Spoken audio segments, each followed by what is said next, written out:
भारत में हमारे यहाँ पहलवानों की जब बात की जाती है तो लोगों के दिमाग में एक ही फोटो आती है। पहलवानों का पेट निकला होता है, उनकी बॉडी पर फैट होता है, वो मोटे होते हैं क्योंकि दिखाया ही ऐसा जाता है। लेकिन ये सच नहीं है और कहावतें भी लोगों ने बना रखी है। वो घर नहीं जिसका गेट नहीं होता, वो पहलवान नहीं जिसका पेट नहीं होता, कुछ इस तरह बोला जाता है। लेकिन ये चीज़ें बिल्कुल गलत हैं। पहलवानों का पेट 30 से 40 साल की उम्र के बाद निकलता है क्योंकि खुराक उनकी वही रहती है बहुत अधिक, और ट्रेनिंग कम हो जाती है और टेस्टोस्टेरोन मसल्स बनाने वाला हार्मोन कम हो जाता है। इसलिए अधिक उम्र के पहलवानों का पेट निकलना शुरू हो जाता है। लेकिन जो पहलवान कम उम्र के होते हैं, जवान होते हैं, उनकी बॉडी सबसे बढ़िया और नेचुरल और सबसे पावरफुल बॉडी होती है और सिक्स पैक एब्स भी होते हैं। आप फोटोज में देख सकते हो। और ये बॉडी बिना किसी मशीन के, बिना किसी जिम के पहलवान बनाते हैं और आज भी बनाते हैं। क्योंकि भाई जिस एरिया में मैं रहता हूँ, यहाँ पर पूरे भारत में नहीं पूरे वर्ल्ड में सबसे ज़्यादा पहलवान यहीं से निकलते हैं। हमारे भारत में बहुत सारे दंड बने हुए हैं, देसी दंड बने हुए हैं जिसको पहलवान लगाते हैं और बहुत अच्छी और मजबूत बॉडी तैयार कर लेते हैं। और इन दंडों की खासियत ये है कि इन दंडों से जो मसल्स बनती है वो मसल्स हमेशा बरकरार रहती है। अगर आप एक्सरसाइज भी छोड़ दोगे तब भी वो मसल्स रहेगी। रेसलर जो होते हैं वो भी ये दंड अपनी ट्रेनिंग के बाद पहले भी लगाते हैं, बाद में भी लगाते हैं। अब जो 4 दंड मैं आपको बताऊंगा, इनसे आपकी भुजाओं की जो मसल्स है, बैक मसल्स, भुजाओं की मसल्स, आपकी छाती, ये सब मजबूत और पावरफुल बनेंगी और ग्रोथ भी होगी। ये सब दंड आप एक दिन छोड़कर आपको लगाने हैं। अगर आप जिम करते हो तो आप जिम से पहले इन दंडों को लगाओ। पहलवान इन दंडों से ही अपनी बॉडी तैयार करते हैं। और हाँ, कुछ लोग दंडों से बॉडी नहीं बना पाते। उसका रीज़न मैं आपको लास्ट में बताऊंगा। उस रीज़न को अगर आप समझ गए तो भाई महीने 2 महीने में बढ़िया रिजल्ट आप निकाल लोगे। सबसे पहला है सपाटे। सपाटे लगाने का तरीका कुछ इस तरह का होता है। इससे एक तो आपकी बॉडी का जो अल्कस है वो टूट जाता है बिल्कुल, मतलब कि आपकी फुल बॉडी एक्टिवेट हो जाती है, मसल्स एक्टिवेट हो जाती है वर्कआउट करने के लिए।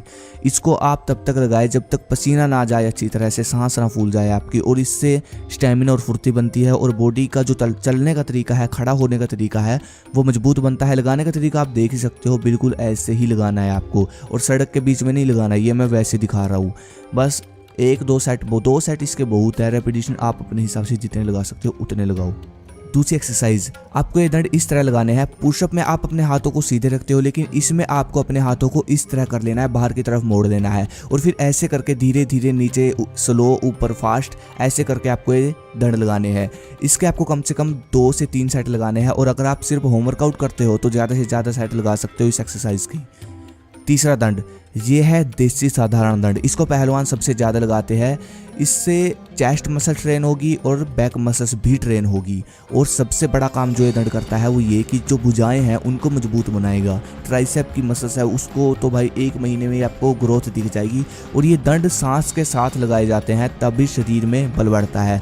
सांस भरो, एक दंड लगाओ, पीछे आकर सांस छोड़ दो, बस ये प्रोसेस होता है। दंड ऊपर से नीचे हो जाए चल जाएगा, लेकिन सांस ऊपर से नीचे नहीं होनी चाहिए, दंड के साथ सांस चलनी चाहिए।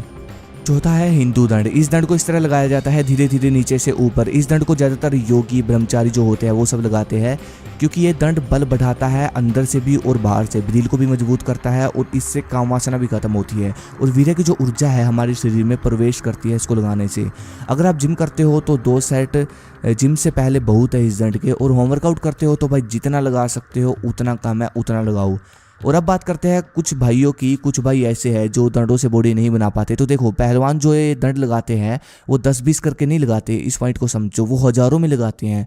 वो खैर धीरे धीरे उनका स्टेमिना बन जाता है, लेकिन पहलवान ये दंड तब तक लगाते हैं जब तक उनका शरीर पूरे तरीके से टूट नहीं जाता, इस पॉइंट को समझो। लेकिन कुछ भाई दंडों को सेट के हिसाब से लगाते हैं, ठीक है, मतलब कि 4 सेट हो गए बहुत है। मैं ये नहीं कह रहा कि आप हज़ारों में लगाना शुरू कर दो, नहीं, जितने आपके अंदर क्षमता है आप उतने ही लगा पाओगे, नो प्रॉब्लम, लेकिन उतने तो लगाओ। मतलब तब तक लगाओ, कहना मैं ये चाहता हूँ तब तक लगाओ जो देसी दंड है, जब तक आपकी बॉडी बिल्कुल टूट नहीं जाती, बिल्कुल अकड़ नहीं जाती। पहलवान भाई सेट के हिसाब से नहीं लगाते। अब आप ऐसे लगाओगे कि 4 सेट हो गए कंप्लीट, बहुत है। जिम में क्या होता है, जिम में तो बॉडी बिल्डर अधिक से अधिक वेट चक्कर अपनी मसल्स को तोड़ लेता है, लेकिन दंडों में ये नहीं होता। दंडों में ज़्यादा से ज़्यादा दंड लगाने पड़ते हैं। इसलिए जब तक आपकी बॉडी बिल्कुल टूट नहीं जाती, अकड़ नहीं जाती, ऐसा नहीं हो जाता जब तक कि बस और नहीं लगेंगे, तब तक आपको दंड लगाते रहना है। रेस्ट लेते रहो बीच में, नो प्रॉब्लम, और सांसों के साथ लगाओ। अगर आप वीर्य रक्षा करते हो तो भाई कोई बड़ी बात नहीं है, इन दंडों का स्टेमिना आपका बढ़ता चला जाएगा। दंडों की संख्या बढ़ती चली जाएगी और जैसे जैसे दंडों की संख्या बढ़ती चली जाएगी वैसे वैसे आपकी मसल्स बड़ी होती चली जाएगी, स्टेमिना उसमें बनता चला जाएगा और वो बरकरार रहेगी, हमेशा कहीं नहीं जाएगी। बस इतनी सी चीज़ को समझो और इन दंडों को आप लगाओ, बॉडी बनेगी यार, ठीक है। अगली वीडियो किस पे चाहिए मुझे कमेंट करो। धन्यवाद। जय हिंद, जय भारत।